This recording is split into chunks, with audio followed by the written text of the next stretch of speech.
Hi, it's Adam with WebStarts. In this video, I'll show you how to connect a domain name to another website in your WebStarts account.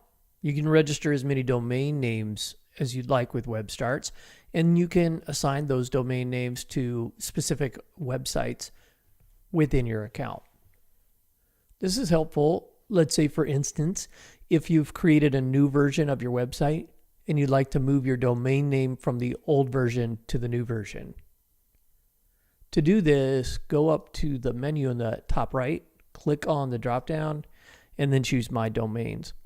If it's the first time that you're clicking that, you've yet to add a domain name to your website, you'll see the opportunity to connect your very first domain. But since I've already registered multiple domain names in my WebStarts account, I have a list of domain names with edit icons to the left of them.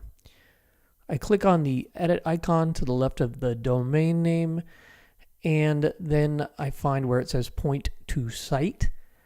I select that drop down, and then I find the website that I would like to point to in the drop down menu, and then I select that website.